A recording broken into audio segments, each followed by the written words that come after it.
2025년 12월 25일 목요일입니다. 오늘 저희가 깊이 파고들 주제는 바로 스트레스, 코르티솔, 그리고 숙면의 관계입니다. 요즘 정말 뜨거운 주제들이죠. 네, 맞아요. 특히 소셜미디어에서 좀 상반되어 보이는 트렌드가 동시에 유행하고 있더라고요. 코르티솔 칵테일이랑 취침 전 꿀 섭취, 맞죠? 네, 바로 그거요. 언뜻 보면 완전 다른 이야기 같아서 오늘 한번 제대로 파헤쳐 보려고 합니다. 네, 좋습니다. 저희가 그래서 대학 건강 칼럼부터 웰니스 블로그, 그리고 꽤 전문적인 과학 저널까지 좀 다양하게 살펴봤는데요. 네, 이게 하나의 호르몬을 두고 접근법이 완전히 충돌하니까 정말 흥미롭습니다. 맞아요. 한쪽에서는 코르티솔을 무조건 낮춰야 한다, 거의 공공의 적처럼 말하고요. 다른 한쪽에선 오히려 숙면을 위해 적극적으로 관리해야 한다고 보죠. 그리고 그 중심에 정말 의외의 재료인 소금이 있어요. 그렇죠. 어떤 레시피에선 코르티솔을 낮춘다고 넣고 다른 데선 스트레스 호르몬을 조절한다고 넣고. 정말 혼란스럽습니다. 오늘 그 핵심을 한번 찾아보시죠. 좋습니다. 그럼 먼저 가장 화제가 되고 있는 코르티솔 칵테일부터 시작해 볼까요? 네, 그 오렌지 주스, 코코넛 워터, 소금 섞는 거요. 네, 이걸 마시면 높은 코르티솔 수치도 낮추고 소위 부신 피로를 개선해서 에너지가 솟는다고 주장하더라고요. 자, 이걸 제대로 이해하려면 먼저 코르티솔이 뭔지부터 알아야 합니다. 그냥 나쁜 스트레스 호르몬, 이게 다가 아닌가요? 그게 바로 가장 큰 오해의 시작입니다.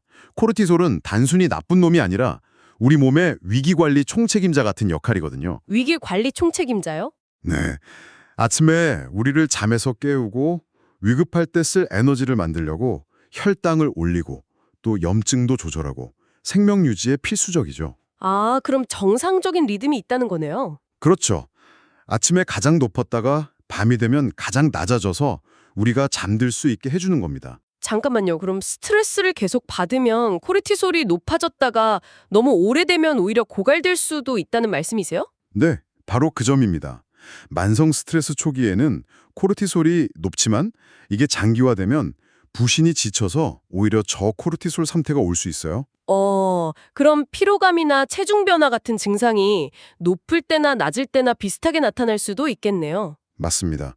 바로 그 지점이 부신 피로라는 개념의 맹점이죠. 아, 그 부신 피로요? 네, 이게 사실 의학계에서 정식으로 인정하는 질병이 아니거든요. 아, 정말요? 증상은 있지만 원인이 정말 부신 기능 저하 때문인지 명확하게 입증된 게 없어서요. 그래서 이 칵테일이 고코르티솔, 저코르티솔 둘 다 좋다는 주장은 사실 논리적으로 좀 안 맞죠? 그렇군요. 그럼 그 칵테일 성분들을 좀 더 보죠. 오렌지 주스의 비타민 C나 코코넛 워터의 칼륨 같은 건 분명 몸에 좋은 성분들이잖아요. 네, 그렇죠. 근데 이걸 마시고 정말 기운이 났다는 후기들도 많던데 이건 그냥 플래시보 효과일까요? 좋은 질문입니다. 플래시보도 있겠지만 성분 역할도 무시할 순 없죠. 비타민 C나 마그네슘은 실제로 부신 건강과 에너지 생산에 중요하거든요. 아, 특히 스트레스를 받으면 쉽게 고갈되는 영양소들이고요. 한 자료로 보니까 호주 성인 3명 중 1명이 마그네슘 섭취가 부족하대요. 그럼 부족했던 사람들은 효과를 느낄 수도 있겠네요. 네, 일시적으로 컨디션이 좋아지는 걸 느낄 수는 있죠. 하지만 이건 코르티솔 수치를 직접 낮췄다와는 다른 이야기입니다. 알겠습니다. 그럼 가장 논란의 중심에 있는 소금. 이 칵테일에서는 소금이 코르티솔 균형을 돕는다고 하는데 오히려 정반대 연구가 있다고요. 네, 바로 그 점이 이 트렌드의 가장 큰 문제점입니다. 게다가 잠재적인 위험도 커요. 위험이요. 네, 이 칵테일 한 잔에 당분이 거의 16g이나 들어있어요. 일일 권장량의 3분의 1에 달하는 양이죠. 16g이요? 생각보다 많네요. 여기에 소금 14티스푼이면 나트륨도 일일 권장량의 4분의 1을 훌쩍 넘고요. 당뇨나 고혈압, 신장 질환 있는 분들한테는 오히려 해가 될 수 있는 겁니다. 그러니까 코르티솔을 낮춘다는 근거는 부족한데 건강상 위험은 명백하다는 말씀이시네요. 정확합니다. 자, 그럼 그 소금이 오히려 코르티솔을 높일 수 있다는 연구. 이거 한번 제대로 들여다보죠. 이건 이 트렌드를 그냥 흔들어버리는 수준이던데요? 네, 식이 나트륨 섭취와 코르티솔 측정이라는 제목의 연구인데요. 건강한 성인 630명을 대상으로 아주 잘 설계된 실험을 했습니다. 어떻게 진행됐나요? 참가자들에게 며칠은 극단적인 저염식, 또 며칠은 고염식을 하는 뒤에 몸의 변화를 추적했죠. 결과가 정말 극적이었습니다. 고염식을 한 사람들의 24시간 소변 코르티솔 수치가 저염식 때보다 거의 50% 가까이 폭증했어요. 네, 47% 증가했죠. 참가자 10명 중 8명 이상에게서 같은 현상이 나타났고요. 이건 명백하게 소금이 코르티솔 배출량을 늘린다는 거네요. 그런데 더 흥미로운 건 혈액 검사 결과는 정반대였다는 겁니다. 아, 맞아요. 혈중 농도는 오히려 약간 떨어졌죠. 네, 약간이긴 하지만요. 몸 안에서 코르티솔이 처리되는 방식이 달라진 거죠. 그게 임상적으로 어떤 의미를 가지나요? 예를 들어 몸 내부 문제로 코르티솔이 과다 분비되는 쿠싱 증후군 같은 질환을 진단할 때 주로 소변 검사를 하거든요. 아, 근데 평소 짜게 먹는 습관이 있다면 실제로는 병이 없는데도 마치 병이 있는 것처럼 검사 결과가 나올 수 있다는 겁니다. 이걸 위양성이라고 하죠. 연구에서도 고염식 그룹이 정상인데도 기준치를 초과한 비율이 훨씬 높았죠. 네, 저염식 그룹보다 4배나 높게 나왔습니다. 아니, 왜 이런 차이가 생기는 건가요? 소변으로는 많이 나오는데 혈액에선 줄어들고. 연구조인 이렇게 추측합니다. 나트륨을 많이 먹으면 몸이 수분을 끌어들여서 혈액량이 늘어나고 그 결과 신장의 필터가 더 많은 혈액을 걸러낸다는 거죠. 아, 필터가 과하게 작동하는 거군요. 네, 전문 용어로는 사구체 여과율이 증가한다고 합니다. 그러니 혈액 속 콜티솔이 더 많이 걸러져서 소변으로 빠져나가는 거고요. 혈액 속 농도가 살짝 낮아 보이는 건 일종의 희석 효과일 수 있습니다. 결론은 명확하네요. 먹는 소금의 양이 코르티솔 배출량을 늘린다. 이건 코르티솔 칵테일 주장과는 정면으로 배치되는 과학적 증거군요. 정확합니다. 자, 그럼 이제 무대를 바꿔서 수면 이야기로 넘어가 보겠습니다. 밤에는 코르티솔 수치가 낮아야 숙면을 취할 수 있는데 이와 관련해서 자기 전 꿀 한 스푼이라는 트렌드가 떠오르고 있어요. 네, 이것도 아주 흥미롭죠. 더 빨리 잠들고 밤에 깨는 일이 줄어든다는데 어떤 원리일까요? 이 꿀 수면법은 꽤 설득력 있는 생화학적 기전에 기반을 두고 있습니다. 핵심은 밤사이에 우리 뇌에 연료를 공급해 주는 거예요. 뇌의 연료요? 네, 우리가 잘 때 몸은 쉬지만 뇌는 엄청나게 바쁘거든요. 이때 쓰는 주 연료가 바로 간에 저장된 글리코겐입니다. 아, 그 글리코겐. 근데 이 간의 연료 탱크가 생각보다 작아요. 약 75g 정도밖에 저장하지 못합니다. 저녁 식사 후에 시간이 꽤 지나면 그 연료가 다 떨어질 수도 있겠네요. 바로 그겁니다. 간의 연료가 바닥나면 뇌는 이걸 비상사태로 인식해요. 기아 상태처럼요. 네. 그리고는 연료 부족이다, 에너지 만들어 하면서 비상벨을 울리죠.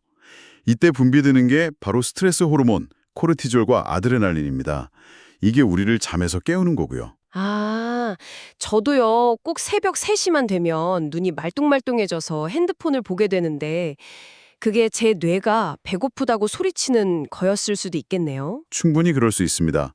특히 새벽 2시에서 4시 사이에 이유 없이 깨는 현상이 바로 이 대사적 스트레스 때문일 가능성이 높습니다. 와, 잠들기 전 꿀 한 스푼은 이 비어가는 연료 탱크를 미리 채워줘서 이런 비상사태를 막아주는 역할을 하는 거죠. 정말 흥미로운데요. 뇌의 야간 연료를 채워주는 것 말고 다른 효과도 있나요? 네. 두 번째 단계는 수면 호르몬인 멜라토닌 생성을 돕는 연쇄 반응입니다. 멜라토닌요? 꿀을 먹으면 인슐린이 완만하게 분비되는데 이게 아미노산 트립토판이 뇌로 들어가는 고속도로를 열어줘요. 아, 뇌로 들어간 트립토판은 기분을 안정시키는 세로토닌으로 바뀌고 방이 어두워지면 이 세로토닌이 최종적으로 수면 호르몬 멜라토닌으로 변시하는 거죠. 그러니까 약을 먹는 게 아니라 우리 몸이 자연스럽게 멜라토닌을 만들도록 도와주는 방식이네요. 네, 바로 그겁니다. 이 생화학적 원리는 정말 그럴듯하게 들리는데요. 근데 이걸 입증할 만한, 좀 믿을 만한 연구가 있긴 한가요? 아니면 아직 가설시 중인가요? 날카로운 질문입니다. 아직 대규모 연구가 더 필요한 건 사실이에요. 하지만 몇 가지 주목할 만한 연구들이 있습니다. 오, 어떤 것들이죠? 이스라엘에서 300명의 어린이를 대상으로 한 연구에선 자기 전 꿀 10g을 먹은 아이들이 가짜 약을 먹은 아이들보다 야간 기침도 줄고 수면의 질도 훨씬 좋았다는 결과가 나왔고요. 아이들한테도 효과가 있었군요. 네. 또 관상동맥 환자들에게 우유와 꿀을 마시게 했더니 단 3일 만에 수면의 질 점수가 눈에 띄게 향상되었다는 보고도 있습니다. 아직 시작 단계지만 꽤 유망하죠. 알겠습니다. 그런데 여기서 이야기가 더 복잡해집니다. 이 꿀 수면법 자료들에서 또 다시 소금이 등장하거든요. 아, 맞습니다. 꿀과 같이 소량의 소금을 먹으면 효과가 더 좋다는데, 아니, 방금 전까지만 해도 소금이 코르티솔을 높여서 문제라면서요. 이제는 숙면에 도움이 된다니 정말 혼란스러운데요. 바로 그 지점이 오늘 분석의 하이라이트입니다. 여기서 소금의 역할은 코르티솔 수치를 무작정 높이는 게 아니라 불필요한 급증을 막는 안전핀 역할을 하는 겁니다. 안전핀이요? 네, 완전히 다른 개념이죠. 우리 몸은 나트륨 수치가 너무 낮아져도 위기 상황으로 인식하고 스트레스 호르몬을 분비해요. 혈액량이 줄어드는 걸 막으려는 보상작용이죠. 아, 그러니까 몸에 소금이 부족해도 스트레스 반응이 일어나는 거군요. 그렇습니다. 이것도 우리를 각성 상태로 만들죠. 와, 따라서 잠들기 전 아주 소량의 천연 소금은 밤사이 전해질 균형을 안정시켜서 이런 불필요한 스트레스 반응을 막아주는 겁니다. 우리 몸의 스위치를 휴식 모드로 전환하도록 돕는 거죠. 와, 이제야 전체적인 그림이 그려지네요. 저는 소금이 무조건 코르티솔을 높이는 악당이라고만 생각했는데 밤에는 오히려 스트레스 호르몬의 폭주를 막는 안전핀이 될 수도 있다니 정말 관점의 전환입니다. 네. 게다가 히말라야 핑크솔트 같은 비정제 소금에는 마그네슘, 칼슘, 칼륨처럼 신경 안정을 돕는 미네랄이 함께 들어있어 시너지를 낼 수 있습니다. 꿀하고도 시너지가 있나요? 그럼요. 소금의 나트륨이 꿀의 포도당이 세포로 흡수되는 걸 도와서 에너지 효율까지 높여주죠. 꿀이 연료라면 소금은 그 연료가 안정적으로 타도록 돕는 안전장치인 셈이네요. 정확한 비유입니다. 그럼 이걸 실제로 시도해보고 싶다면 어떤 점들을 고려해야 할까요? 우선 꿀은 가열 처리하지 않은 생꿀을 선택하는 게 중요합니다. 효소나 유익 성분이 살아있으니까요. 종류도 상관 있나요? 혈당 지수가 낮은 아카시아 꿀이나 진정 효과가 있다는 린든 꿀 같은 게 좋다고 알려져 있습니다. 소금은 미네랄이 풍부한 천일염이나 히말라야 핑크솔트가 좋고요. 양은 어느 정도로 해야 하나요? 너무 많이 먹으면 안 될 것 같은데요. 그럼요. 꿀은 1티스푼, 약 5g으로 시작해서 최대 1테이블스푼을 넘지 않도록 하고 소금은 정말 문자 그대로 한 꾸집 정도면 충분합니다. 언제 먹는 게 좋고요? 잠들기 30분에서 1시간 전쯤에요. 미지근한 물에 타서 마시거나 혀 밑에서 천천히 녹여 먹으면 흡수가 더 빠르다고 합니다. 물론 모두에게 좋은 방법은 아니겠죠. 특별히 주의해야 할 분들이 있을 것 같아요. 네, 물론입니다. 가장 중요한데요. 첫째, 당뇨 환자는 반드시 의사와 상담 후에 극소량으로 시작해야 합니다. 혈당 때문에요? 네, 그리고 고혈압이나 신장질환이 있는 분들도 나트륨 섭취에 주의해야 하고요. 1세 미만 영아에게 꿀은 절대 금물이라는 점도 꼭 기억해야 합니다. 알겠습니다. 마지막으로 이건 만병통치약이 아니라는 거죠. 맞습니다. 지속적인 피로나 심각한 불면증은 이런 민간요법에 의존하지 마시고 반드시 전문적인 진단을 받아보는 것이 우선입니다. 자, 오늘 정말 흥미로운 여정이었습니다. 최종적으로 정리해보죠. 코르티솔 칵테일은 과학적 근거가 부족하고 오히려 위험할 수 있는 반면 꿀과 소금 조합은 우리 몸의 생화학에 기반한 꽤 설득력 있는 접근법이라는 걸 확인했습니다. 네, 핵심은 코르티솔을 적으로 보고 무조건 낮추려고만 할 게 아니라 우리 몸의 자연스러운 리듬에 맞춰 밤사이 안정적으로 관리하는 쪽으로 관점을 바꿔야 한다는 겁니다. 꿀은 뇌에 야간 연료를 공급하고 소금은 불필요한 스트레스 비상벨이 울리는 걸 막아주는 완벽한 파트너십이었네요. 결국 오늘 분석의 핵심은 이겁니다. 우리는 스트레스를 정신적인 문제로만 생각하고 명상 같은 외부 해결책을 찾지만 사실 한밤중에 깨우는 불안감의 정체는 생화학적인 비상벨일 수 있다는 거죠. 뇌가 연료가 부족하다고 소리치는 것을 우리가 스트레스로 착각하고 있는 건 아닐까 하는 거군요. 바로 그겁니다. 정말 생리택마반한 질문입니다.